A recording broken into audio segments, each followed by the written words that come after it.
Assalamualaikum warahmatullahi wabarakatuh. Apa kabar semuanya?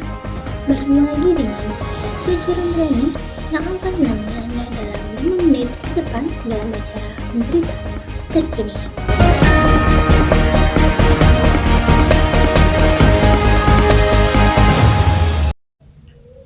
Baik pemirsa, berita kali ini datang dari kelas A semester 5 Program Studi Komunikasi dan Penyiaran Islam UIN SMA Banten yang telah menjalankan pertemuan kelima mata kuliah Teknik Reportase dan Investigasi Berita. Pertemuan kelima ini kembali dilakukan secara tatap muka yang bertempat di ruang 11 Gedung Fakultas Dakwah UIN Banten. Dalam pertemuan ini, hadir seluruh mahasiswa kelas KPIA semester 5 serta dosen pengampu mata kuliah yakni Bapak Adi Kusuma SIKOM MSI. Sebelum memulai perkuliahan, sama seperti pada pertemuan sebelumnya, para mahasiswa kembali menunjukkan praktik sederhana kegiatan reportase yang biasa dilakukan di lapangan. Pada kesempatan yang ketiga ini, beberapa mahasiswa yang tergabung dalam satu kelompok menunjukkan praktik reportase berita mengenai isu penjarahan yang terjadi beberapa waktu yang lalu di rumah salah satu anggota DPR yakni Sahroni. Praktik kali ini kembali lebih baik daripada sebelumnya karena para anggota kelompok telah sangat mempersiapkan dengan matang peralatan yang diperlukan, mulai dari mic, template berita, hingga layar green screen.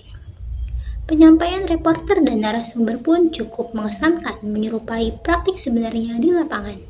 Setelah kegiatan praktik sederhana tadi, beberapa mahasiswa yang tergabung dalam satu kelompok lainnya pun tampil untuk mempresentasikan pembahasan yang telah diberitahukan sebelumnya, yaitu mengenai jurnalisme.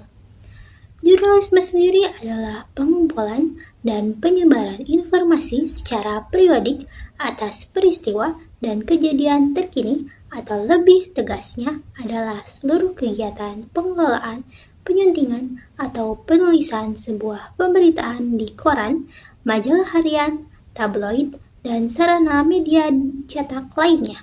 Bahkan kini, jurnalisme berita juga telah muncul melalui televisi, internet, online sebagai media elektronik yang berkembang pesat saat ini. Jurnalisme sendiri pertama kali diperkenalkan pada zaman Romawi kuno pada masa pemerintahan Kaisar Julius Caesar melalui Akta Diurna atau papan pengumuman sejenis majalah dinding atau papan informasi yang diyakini sebagai produk jurnalistik pertama, pers, media massa, atau surat kabar harian pertama di dunia. Sementara itu, di Indonesia, pers mulai dikenal pada abad 18, tepatnya pada tahun 1744 ketika surat kabar bernama Batavia's Novelis diterbitkan dengan pengusahaan orang-orang Belanda. Media memiliki pengaruh yang kuat terhadap pembentukan pola pikir, sikap, dan perilaku khalayak. Agar perilaku media selaras dengan kepentingan nasional, maka dibutuhkan regulasi yang menjamin profesionalisme media.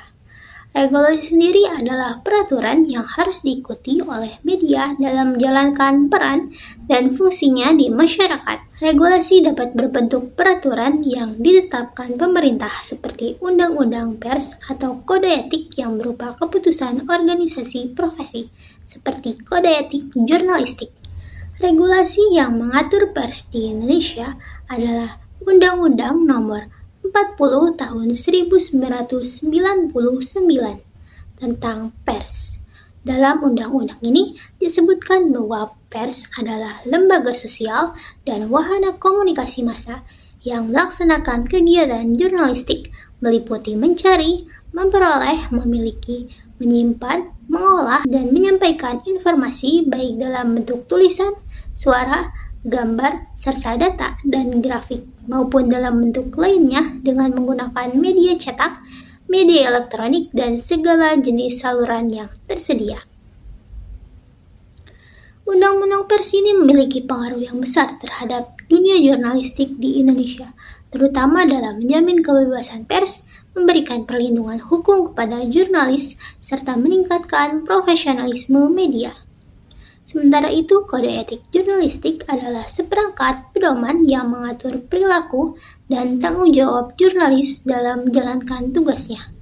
Kode ini bertujuan untuk memastikan bahwa wartawan menyampaikan informasi secara akurat, berimbang, dan tidak menyesatkan. Kode etik jurnalistik juga memainkan peran yang sangat esensial dalam dunia jurnalistik sebagai landasan moral dan etika profesi bagi para wartawan.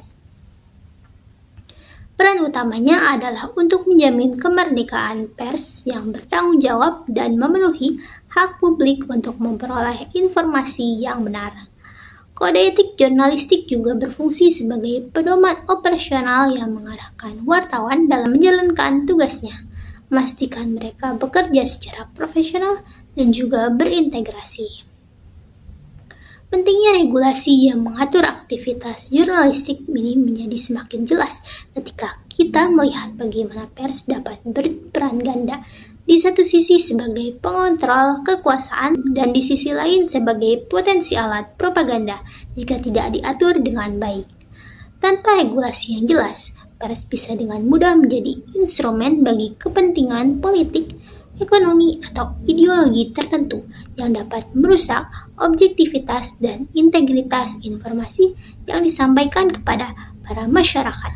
Baik, telah 5 menit saya menemani Anda dan saatnya saya untuk undur diri. Terima kasih atas perhatiannya dan sampai jumpa. Wassalamualaikum warahmatullahi wabarakatuh.